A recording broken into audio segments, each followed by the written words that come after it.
और कबड्डी में हमारे भाई को क्या हराया, अपने आप को पृथ्वीराज चौहान समझने लगे। कहा है ना, हम सलोनी हैं, संयुक्ता नहीं। जुड़ रहा है खुद ब खुद अब तुझसे ही हर रास्ता, लगता है हर सांस का तुझसे हो जैसे राबता।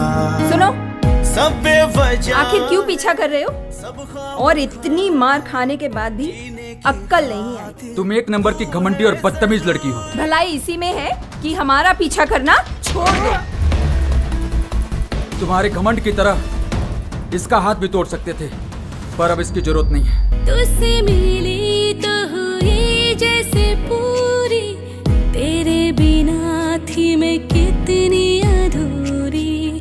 सब बेवजह है, सब खामखा है। पहले तो हम आपसे माफी मांगना चाहते हैं अपनी बदतमीजी के लिए। आपने फील किया, हमारे लिए काफी। इतना अच्छे लगते हैं हम आपको। हम आपसे बहुत प्यार करते हैं। क्या? बहुत बहुत बहुत प्यार करते हैं। अरे हम कुछ समय के लिए बाहर क्या चले गए, तुम घर की मर्यादा भूल गई। क्यों विजय, ऐसे ही इस गांव का विकास होगा? हम आपकी बात अच्छी तरह समझते हैं सरपंच चाचा। हम अभी नहर के किनारे किसी की बुद्धि का विकास कर रहे थे, क्योंकि बुद्धि के विकास के बिना गांव का विकास संभव नहीं है। और अगर आप यहाँ से नहीं गए तो आपके कान का विकास करें। अपने बेटे के पांव बांध कर रखो, हमारे घर की चौखट पे आने की हिमाकत ना करे। ये हमारा सच्चा प्यार है।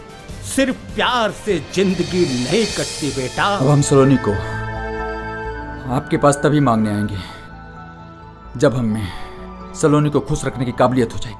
सिर्फ 1 साल जमींदार साहब, वरना आप अपनी बेटी का हाथ किसी और के हाथ में दे दीजिएगा। हम तुझे जान से मार देंगे। तुम सिर्फ 1 साल तक हमारा इंतजार करना, हम बहुत सारा पैसा कमाएंगे। और फिर देखना, तुम्हारे पापा तुम्हारा हाथ हमारे हाथ में हंसते हंसते दे।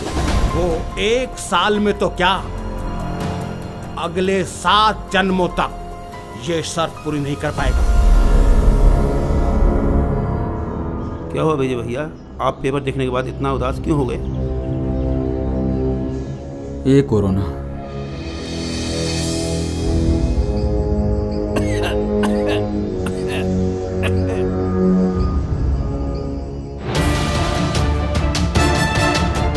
एक बात कान खोल करके सुन लो तुम सब लोग, ये कोरोना कोई खेल नहीं है, बल्कि ये बीमारी मौत है। हमें इस महामारी से हर हाल में जीतना है। माँ, मैं अपने लिए परेशान नहीं हूं, बल्कि अपने गांव वालों को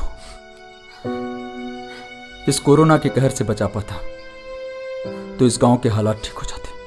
हाँ हाँ, सब ठीक हो जाएगा। तो इधर आ मेरे पास। आ मेरे पास आ। माँ, इतना भार क्यों उठाया तुमने? का है बेटा, ये नई बीमारी आई है और फिर ये बड़ी बंदी, इसने तो मानो कमर ही तोड़ दी। मजदूरों को 2 समय का खाना और पैसे हम कहाँ से पाएंगे? परेशानी हम सबके साथ है, लेकिन हम हिम्मत नहीं हारेंगे। अब तो बेटा जीने की उम्मीद तुम्ही से है।